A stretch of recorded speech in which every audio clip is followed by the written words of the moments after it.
Então, pessoal, boa noite. O trabalho é composto por mim, Carolina, Breno e Amanda. O tema do nosso trabalho é Movimentos Urbanos e Ambientais, com parceria do Paulo Barros, com o seu trabalho A Gente Foi Feliz Aqui, né? Então, o objetivo do trabalho, né, e da ONG está em externar as mudanças e as consequências que acarretaram posteriormente a esse processo da Braskem, né, em materiais audiovisuais, sensibilizando todo o processo dessas famílias que deixaram suas histórias estampadas, né, é, e aí o organizador, ele faz as pinturas de famílias nas casas que foram realocadas, retratando essas histórias que foram deixadas, né? E o nosso trabalho, a nossa ação consistiu em fazer um website, um blog, né? Expondo esse material que foi feito pela organização, né? Inclusive o material que foi selecionado pela própria organização, com um texto contextualizando família, né, e o conceito do trabalho, juntamente ao podcast, que explana de forma didática as consequências desse processo, tendo a participação dos moradores, do organizador, também do especialista ambiental. Pode ir apresentando o website.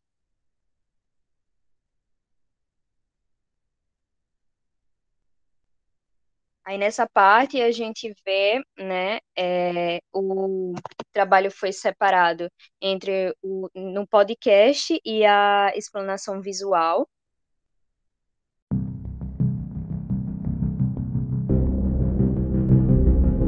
Tive que ser expulsa, fui forçada a deixar a minha casa. Absurdo tudo que eles estão fazendo com moradora de Bebedouro. Tive que ser expulsa de lá, que foi a coisa mais triste que já me havia vindo nessa vida.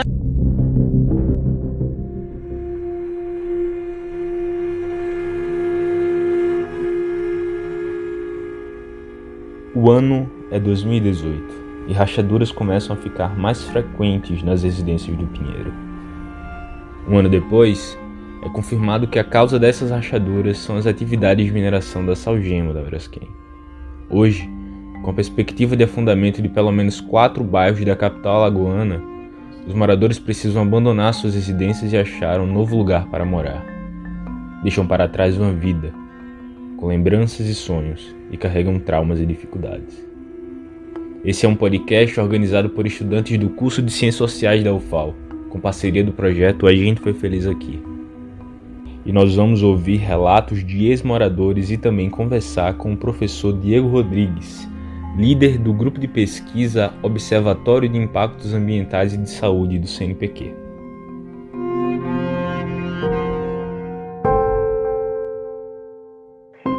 A minha vida mudou completamente. Eu tinha uma casa num bairro que eu gostava muito. A escola dos meus filhos eram próximas. Eu tinha uma igreja, eu tinha uma praça que meus filhos brincavam.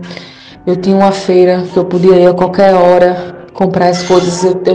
Eu tinha onde ir e vir.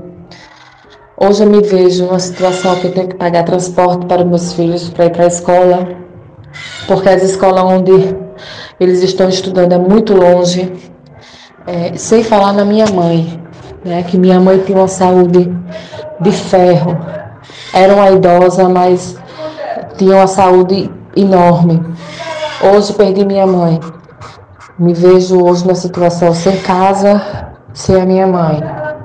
Por conta dessa situação toda da Braskem, ela entrou numa depressão profunda e desde então, infelizmente, eu perdi ela. Então, isso tudo afetou muito a minha vida, né? Hoje eu me vejo numa situação que eu tomo remédio controlado, eu faço tratamento, me vejo numa situação que eu não quero passar nem perto do bairro, porque todas aquelas casas abandonadas, a minha casa abandonada, me dá uma frustração.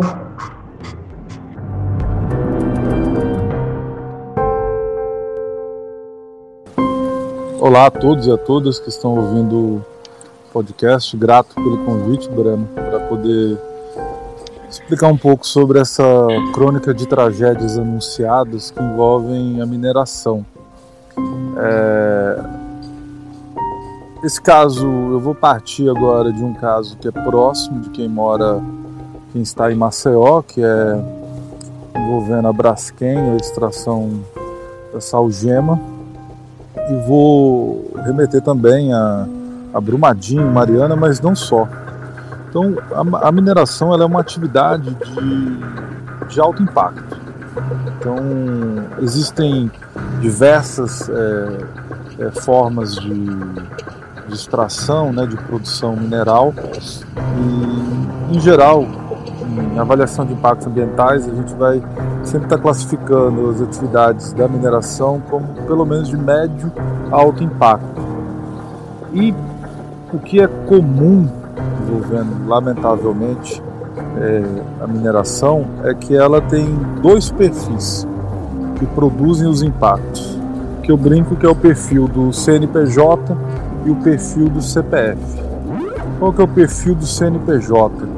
É o perfil das grandes mineradoras, como a Braskem, mas como a Vale também, a BHP, entre outras mineradoras, a Samarco, que é uma divisão da Vale. E essas mineradoras, que é o que eu chamo de CNPJ, essas mineradoras, elas têm um nível de estrutura, em especial por conta do que vão explorar para uma jazida, uma área, que produzem impactos tanto bióticos, ou seja, no meio ambiente, quanto antrópicos na sociedade, e quanto impactos físicos. Então, só que isso varia muito do tipo de mineração. Então, aqui, por exemplo, em Maceió, o caso do afundamento do solo nos bairros do Pinheiro, do Mutange, Bom Parto, Bebedouro, e acredito que vai avançar lamentavelmente para outros bairros. Os impactos eles são de natureza física, e daí a questão do afundamento do solo, e também antrópica, que é o impacto nas comunidades. Então, que são impactos como o desalojamento das pessoas, as pessoas são retiradas de suas casas, mesmo que recebendo uma indenização, mas elas são forçadas a se retirar. Impactos na saúde, então o aumento de casos de depressão, o aumento de transtorno de ansiedade, o aumento de notificações de pessoas com hipertensão, diabetes, após esse tipo de evento. E é aí que eu também vou diferenciar um pouco. Então, a mineração ela tem uma série, ela produz, e aí é a obrigação de quem produz uma avaliação de impacto, depois um estudo de impacto ambiental, de prever esses impactos, identificar e prever. Lamentavelmente, quando nós vamos observar nos últimos anos como o Estado vem regulando, isso seja no Brasil, na Colômbia, no Peru, no México, no Chile, quando a gente vai observar como o Estado vem regulando a atividade minerária, existe cada vez mais um discurso, não deixa de ser, de que a mineração atrai investimento. Então nós temos que, e aí eu estou dizendo nós temos enquanto Estado, de deixar que esse investimento, essa atração, ela ocorra de maneira dinâmica, ou seja, um país cada vez mais receptivo para um investimento estrangeiro direto, por exemplo, em mineração, que pede em contrapartida flexibilização, em especial no licenciamento ambiental. E isso, quanto mais flexível o licenciamento ambiental, maiores as chances da produção média e larga escala de desastres ambientais. E por que eu estou dizendo isso? Porque aqui em Maceió, nesse caso da Braskem, o que nós vimos foi uma atrocidade do ponto de vista do licenciamento ambiental. Por quê? A exploração dessa área em Maceió, ela ocorre, já tem, os dados já vão desde o final da década de 70, então já tem exploração, atravessa a década de 80, década de 90, os anos 2000. Só que qual que é o problema? O modelo de licenciamento que determina um licenciamento prévio, de instalação, de operação, não foi seguido pela Braskem desde o início das suas atividades. E por que não foi seguido? Porque essa atividade ela já ocorre no momento em que o licenciamento ambiental no Brasil, com as resoluções do CONAMA, com a Constituição de 1988, vão começar a regulamentar essa área e dar diretrizes para como se proceder com o licenciamento ambiental. Mas nesse caso aqui de Maceió não foi o que ocorreu. Então as atividades que seriam retroativas, elas não passaram por um crivo técnico de identificação, previsão de impactos, com o rigor que, por exemplo, se a empresa mineradora quiser, sei lá, extrair salgema lá em Maragogi, ela vai ter que seguir, obrigatoriamente, do ponto de vista legal. E é isso me faz agora retornar ao ponto de que, quando a gente observa a mineração de CNPJ, ela tem uma capacidade de investimento, como eu havia comentado, mas não produz uma escala que seja significativa, muitos empregos diretos, nem indiretos, mas produz. Então, para o município é interessante até você receber uma empresa mineradora. Mas qual que é o grande problema? A matéria-prima da mineração é um recurso que é esgotável. Ou seja, você tem data de início e você tem uma previsão de fim. Então, se não existir uma regulação adequada, e principalmente do ponto de vista dos mecanismos de avaliação de impacto, você pode ter uma receita obtida pela mineração, mas o passivo ambiental pode ser muito alto, o que vai afetar não só as gerações presentes, mas as futuras gerações. E a mineração, a literatura de ciência política, de economia, aponta que se você não tem instituições que são robustas do ponto de vista de transparência, da accountability, vamos falar assim, a chance de que a mineração nesses locais ela não desenvolva, ela não auxilie o desenvolvimento local é muito grande. Eu já rodei alguns, em especial Colômbia, o Peru, o Brasil, com um projeto que foi financiado pelo CNPq em 2013, e o que eu mais vi foi isso. Então, grandes mineradoras, essa mineradora do CNPJ, grandes mineradoras obtendo lucros significativos, só que os municípios que recebem o empreendimento minerário são municípios pobres. São municípios que não têm, quando se pensa, eu não vou nem usar o Amartya Sen, a ideia de desenvolvimento do Amartya Sen, que é uma ideia fabulosa, mas aquela ideia mais tosca possível de desenvolvimento, nem isso ocorre. E aí o que vem a acontecer? Como eu disse, quanto mais flexibilizado o licenciamento ambiental, maiores os riscos que esses mecanismos de controle, de avaliação de risco, eles fiquem mais brandos e permita, por exemplo, que tragédias como o que está acontecendo aqui em Maceió, mas o que aconteceu em Brumadinho, Mariana, elas se repitam. E aí essa é a mineração CNPJ, que ainda você consegue fazer uma pressão por parte do Ministério Público, da Defensoria, seja aqui no Brasil, ou, sei lá, na Colômbia, ou no Peru, que eu acompanhei esses casos, mas em contrapartida você também tem a mineração do CPF, que essa é muito mais difícil de você ter uma fiscalização eficiente. E aí vem ocorrendo muito no atual governo Bolsonaro, que é extremamente leniente com fiscalização ambiental, monitoramento ambiental, e aí você vê pipocar pela Amazônia em especial, mas o Cerrado também, esses dois biomas, atividades de mineração em terras indígenas, unidades de conservação. E aí não são empresas que estão fazendo isso, são os chamados CPFs, que aí para você fiscalizar fica muito mais difícil. Então, para onde foi esse cara? De repente, aquele CPF que estava ali coordenando essa exploração ilegal de ouro ou que seja outro mineral, viajou, sumiu. Então a gente tem esses dois tipos de produtores de impactos derivados da mineração. E aí, de um lado, flexibilizando o licenciamento, você produz um risco de desastres como o de Mariana, o de Brumadinho e também aqui o de Maceió, que é o maior desastre de mineração em área urbana do mundo.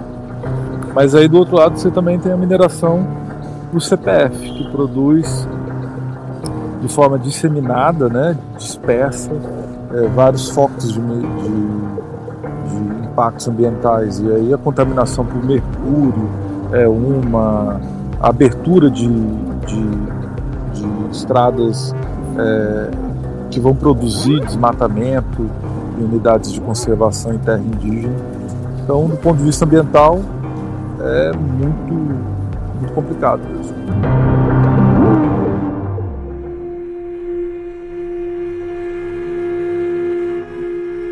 Os problemas advindos das atividades de mineração no Brasil e no mundo revelam um jogo de soma zero.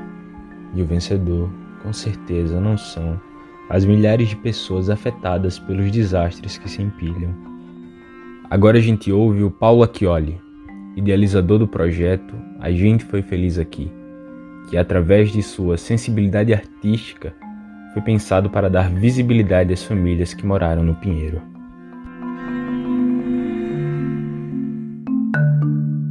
O projeto é uma série de intervenções urbanas que tem como objetivo difundir as histórias das famílias atingidas pelo desastre do Pinheiro e dos bairros adjacentes também, mas o projeto especificamente é mais focado no bairro do Pinheiro, que é o bairro que eu morei.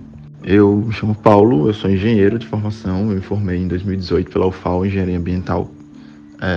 Em 2018 também, no mês de agosto, fez 3 anos agora, eu lancei um livro de fotografia que eu produzi, de fotografias analógicas que eu produzi durante uma estadia de 1 ano na Espanha, que eu fiz um intercâmbio pela UFAL para lá.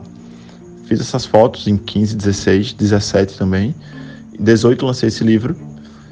E em 19, primeiro ano pós-formado, aquela coisa meio perdida. E em 2020, por conta desse livro, eu fui convidado a estudar arte e imagem na primeira turma de um curso de um artista francês chamado JR. Então sim, ele é francês, né? Então o curso foi na França, fiquei de janeiro a julho, onde eu pude aprender muito sobre o mercado da arte, muito sobre colagem, que ele é um artista de colagem, é o maior do mundo nisso. Aprender muito sobre desenvolvimento de projeto, networking, muita coisa do tipo. E com isso eu me formei, entre aspas, como artista visual que eu sou hoje. Então em 2020 eu oficialmente eu deixei tudo para trabalhar com artes visuais. E aí, voltando para o Brasil, perto de voltar para o Brasil, eu, que era ex-morador do bairro, né, eu morava no Pinheiro antes de ir para a França, eu via os meus pais procurando uma casa nova para morar. Era uma loucura a busca, era difícil, muita gente procurando, poucas casas disponíveis, muita gente aumentando o preço quando sabia que as pessoas eram do Pinheiro.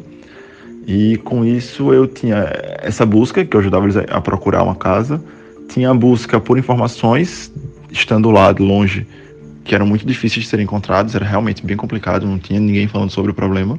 E eu tinha essa ânsia de, um artista recém-formado, louco para fazer alguma coisa de relevância, e aí eu juntei essas 3 coisas e tive a ideia da Gente Foi Feliz Aqui, que começou como um projeto que colaria as fotos das famílias nas casas e filmaria, fotografaria o momento em que a empresa destruiria os muros junto com as colagens. Esse foi o meu primeiro devaneio, assim, foi a primeira ideia do projeto. Feliz ou infelizmente, na primeira entrevista que eu fiz, na primeira família, eu já entendi que muito mais forte do que qualquer parede derrubada era essa escuta, né? Essa escuta ativa das histórias das pessoas. Era essa oportunidade de criar uma plataforma para que essas pessoas pudessem colocar seus sentimentos, suas vontades, suas raivas, ódios e e tristeza, sabe? Saudades em algum lugar. Então, a gente vai precisar que se tornar essa plataforma bem pequena, eu considero ela bem pequena, de permitir que essas pessoas falassem, né? E fossem ouvidas, porque o projeto teve uma repercussão interessante. E aí o projeto é meu, Paulo, com participações voluntárias de várias pessoas, a principal delas, a Renata Baracho, que é uma diretora de fotografia, diretora de cinema de Maceió, que abraçou o projeto assim, de uma forma insana. O projeto é tão dela quanto o meu, e ela participou de todas as ações. Assim. Ela foi na primeira de voluntária e colou na gente, não soltou mais. E várias outras pessoas se voluntariaram para participar. Citando um outro exemplo, tem o Fred Binatti, que é um curador de arte e que está me ajudando a desenvolver um projeto de exposição para finalizar o projeto do A Gente Vai Feliz Aqui. Então, assim, foram vários trabalhos, várias pessoas que trabalharam voluntariamente em 1, 2, 3 colégios diferentes, em fotos, em entrevistas, em várias frentes. E aí é isso. O que a gente faz hoje é exatamente esse projeto de exposição para poder encerrar o A Gente Vai Feliz Aqui, né? O bairro já foi basicamente todo comprado pela empresa, o que impossibilita a gente de fazer qualquer tipo de intervenção urbana nas paredes, porque seria considerado crime, né? Uma depredação do patrimônio privado. E a gente está de mãos atadas. Né? A gente está esperando esse projeto ser aprovado para a gente fazer uma exposição e finalizar o A Gente Vai Feliz Aqui. Eu acho que a gente já atingiu, assim. Eu acho que a gente foi a primeira ação a ter visibilidade a nível Brasil da problemática do bairro do Pinheiro. A gente teve a sorte de encontrar uma forma poética, né? Bonita visualmente, esteticamente falando, ela é bonita, ela é interessante. Uma forma bonita de falar do problema, e essa forma bonita abriu portas, abriu ouvidos e fez com que e abriu os olhos, né? Fez com que as pessoas entendessem o problema. Então a gente começou a ter visibilidade local, depois regional, depois nacional, de alguma forma internacional, e eu acho que a gente atingiu o objetivo, que era criar essa plataforma que permitisse com que as pessoas falassem e ao mesmo tempo com que mais e mais gente conhecesse o problema e pudesse cobrar a solução e inspirar outros projetos. Eu acho que a gente conseguiu atingir isso aí. Eu estou bem feliz com o resultado do projeto. É pesado, assim. Acho que é o sentimento mais forte meu. É um sentimento de peso. Porque eu aprendi muita coisa nesse projeto. Eu aprendi muita coisa com as pessoas. Eu aprendi muita coisa ouvindo os depoimentos das pessoas. Era muito duro entender a saudade que as pessoas sentiam daquele lugar. Era muito duro ver essa tristeza que era visível no rosto, na expressão, na voz dessas pessoas por deixar a casa que eles moraram a vida inteira. Então, assim, eu morei pouco tempo, eu morei aproximadamente 5 anos no bairro. E muita gente morou 40, 50 anos. E eu conversei com essas pessoas. E o meu sentimento de pertencimento lá se tornava uma coisa ínfima perto do que essas pessoas podiam me contar, podiam me mostrar. E aí, nisso eu entendi muito sobre saudade, entendi muito sobre pertencimento, entendi muito sobre comunidade. E eu tenho um sentimento de gratidão por ter feito o projeto, por ter conhecido essas pessoas, por ter me tornado amigo de algumas dessas pessoas, por ter conhecido as histórias e por ter podido amplificar um pouco essa questão.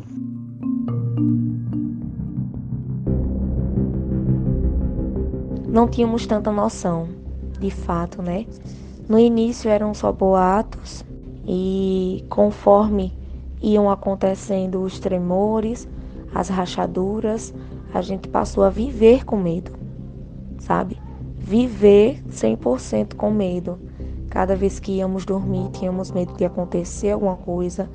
Quando chovia, era o medo triplo, porque pensávamos que de fato poderia afundar. Porque até agora não me pagaram a indenização, não tenho como comprar uma casa ainda e não sei como vai ser o futuro. O psicológico tenho certeza que não vai mudar, porque é impossível não lembrar de quantas coisas ruins estão acontecendo. E me lembro também quantas coisas boas eu vivi no bairro, quantas festas, quantas coisas maravilhosas, quanto pastorio, quantas festas de Natal, de Ano Novo, eu estar na porta com meus filhos, criar meus filhos, batizar meus filhos na igreja, enfim, viver como eu vivia feliz com meu marido, com meus parentes muito próximos, meus amigos, e hoje na distância de todos, sem expectativa nenhuma, sem nada. Hoje me vejo tomando remédio controlado, choro dia e noite porque tive que deixar a minha casa e o meu bairro.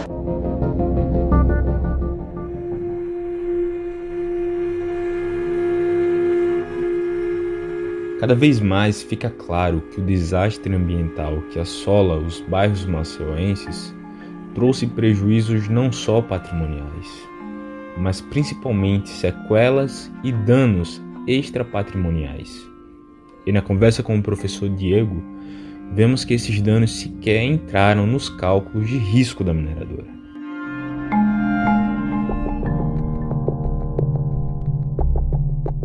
Eu acho assim, é válido o que ocorre. Os moradores desses bairros, quando você vai fazer uma avaliação de impacto, como eu disse, você tem que identificar os impactos e prever os impactos. Você precisa fazer uma previsão. E nessa previsão, aqui para o caso de Maceió, não havia uma previsão e principalmente uma comunicação ao que seriam os atingidos, de que, por exemplo, suas residências poderiam afundar, uma casa poderia desmoronar, porque isso aí envolve uma avaliação de risco. Então o risco você tem que, é uma estimativa. Quando você trabalha com esses empreendimentos de médio e alto impacto, você precisa ter uma estimativa do risco, que pode envolver desde o risco de o descarte irregular, por exemplo, de resíduos hospitalares, até o risco da mineração, de extrair, por exemplo, o que seria esse produto mineral e gerar determinados efeitos no meio físico, no meio biótico e no meio antrópico. Então você precisa identificar, prever o risco e os riscos e fazer uma avaliação desses riscos, esses impactos. E aí isso vai ter relação com essa pergunta. Você, seria possível prever? Seria, sem sombra de dúvida. Porque no risco você pode adotar em maior ou menor medida o princípio da precaução. Mas para além disso, essa parte técnica que vai envolver, a empresa mineradora ela tinha que ter uma capacidade de diálogo muito maior com as comunidades. Porque, diferente de outros casos envolvendo mineração, aqui no caso de Maceió, esses bairros, o bairro do Pinheiro, por exemplo, esses bairros eles já eram historicamente ocupados antes da mineração. Ou seja, não foram bairros que começaram a surgir depois que já estava autorizada a atividade minerária na área. Não, a atividade minerária que entrou nessas áreas. E aí, se você não tem, como não aconteceu, um diálogo contínuo da empresa mineradora Braskem com as comunidades, você aumenta um risco de, caso acontecer um desastre, o que é, trocando em miúdos, o que é ruim pode ficar muito pior. Então, é isso que é fundamental nessa parte de monitoramento ambiental. E aí não dá nem para falar que é um monitoramento ambiental, é um monitoramento socioambiental, que a Braskem falhou de maneira significativa. Por quê? É como se as atenções da empresa ficassem voltadas a seria a proteção, aquele cinturão verde ali, como uma medida de mitigação de caso ocorresse algum desastre, quando na verdade o potencial de risco era muito maior. Então a existência de sirenes é uma forma de você evitar um desastre, mas nesse caso da mineração que atingiu esses bairros, é diferente de Mariana e Brumadinho, porque o rompimento da barragem, rompeu a barragem e o desastre ocorre.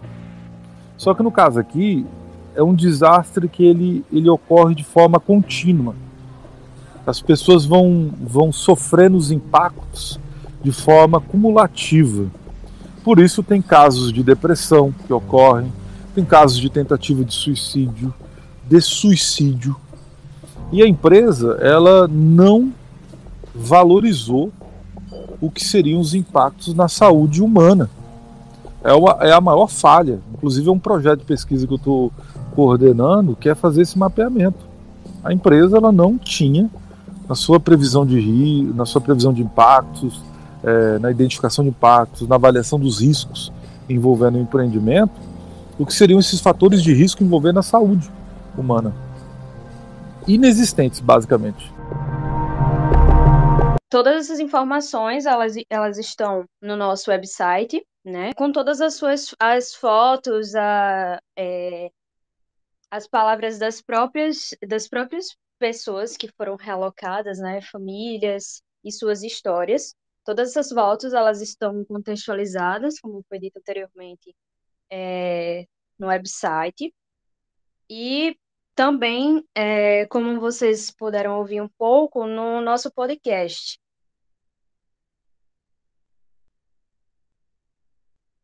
Acho que é isso.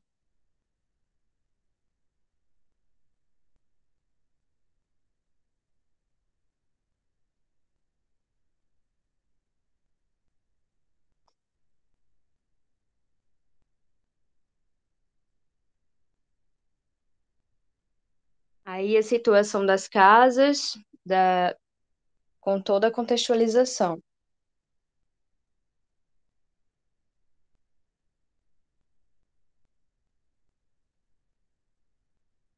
Só relembrando que essas fotos, toda essa contextualização, todas essas imagens, o trabalho da organização, elas estão expostas também no Instagram, que também está no website, que é o Instagram do organizador, né? A gente foi feliz aqui. Pronto, professor, acho que seria isso que a gente tinha para falar sobre o trabalho.